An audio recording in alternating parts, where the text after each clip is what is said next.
कहते ओनर ने बिजनेस में कैपिटल इन्वेस्ट किया, तो अगर ओनर ने, ये मान लो ओनर है, मैं डायग्राम ड्रॉ करके बताता हूं, ये ओनर है और ये बिजनेस है।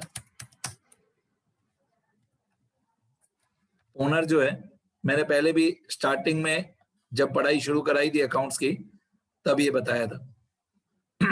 ओनर जो है वो बिजनेस में इन्वेस्ट करता है कैपिटल, जितना पैसा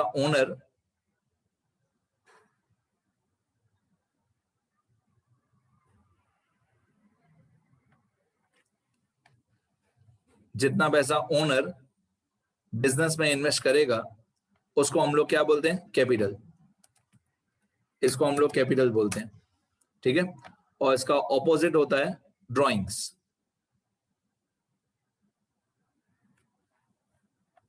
इसका ऑपोजिट होता है ड्राइंग्स।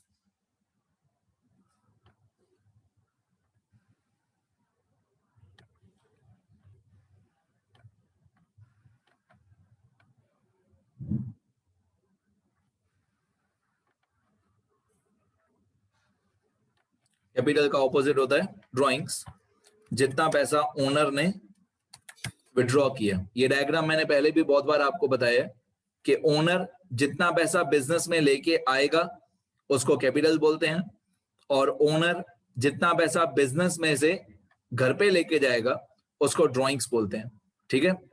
अब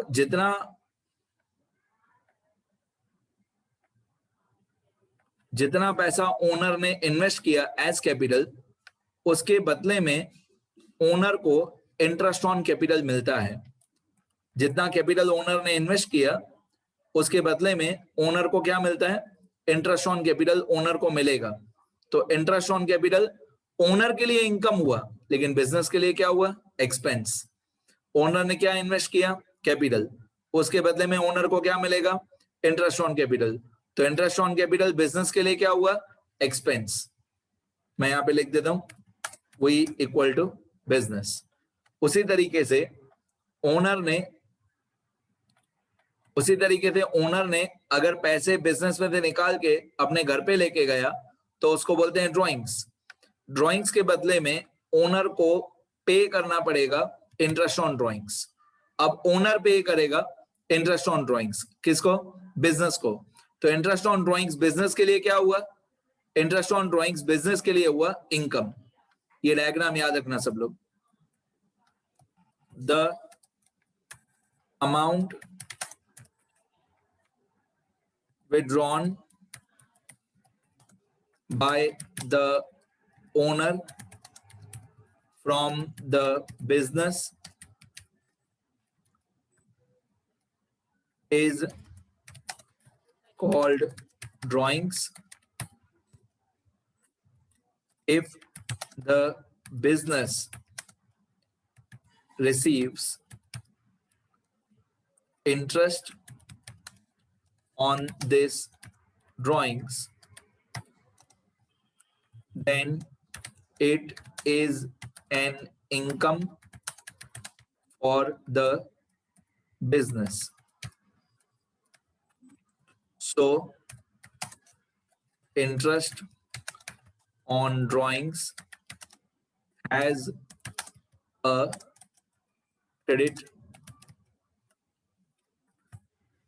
बैलेंस, ठीक है।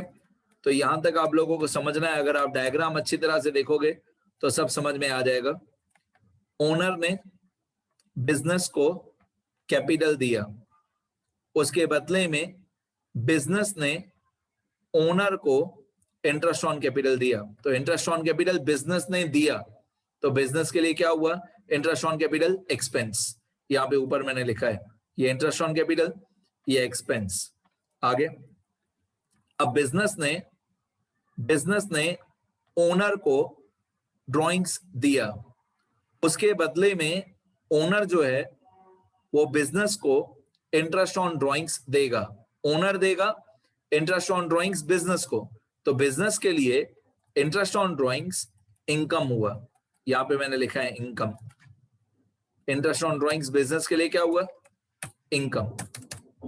और इनकम हमेशा क्रेडिट होता है। तो आप लोगों को ये समझना पड़ेगा from view point of business, business के व्यू पॉइंट से देखना पड़ेगा कि इंटरेस्ट ऑन कैपिटल बिजनेस के लिए एक्सपेंस होता है, इंटरेस्ट ऑन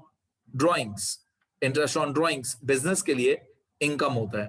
तो आपको हर एक चीज बिजनेस के व्यू पॉइंट से सोचनी पड़ेगी, ठीक है। ये डायग्राम बनाओ और ये 11th नंबर पॉइंट लिखो सब लोग।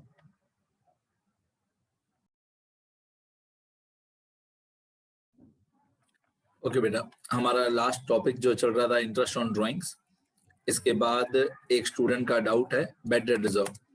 पहली बात तो मैंने आप लोगों को ये बताया कि कोई भी रिजर्व हो या कोई भी फंड हो या कोई भी प्रोविजन हो, उसका हमेशा क्रेडिट बैलेंस ही होता है। रिजर्व्स, फंड्स एंड प्रोविजंस का हमेशा क्रेडिट बैलेंस ही होता है, ठीक है। अब बैड डेट रिजर्व क्या होता है? Amount is set aside out of profit for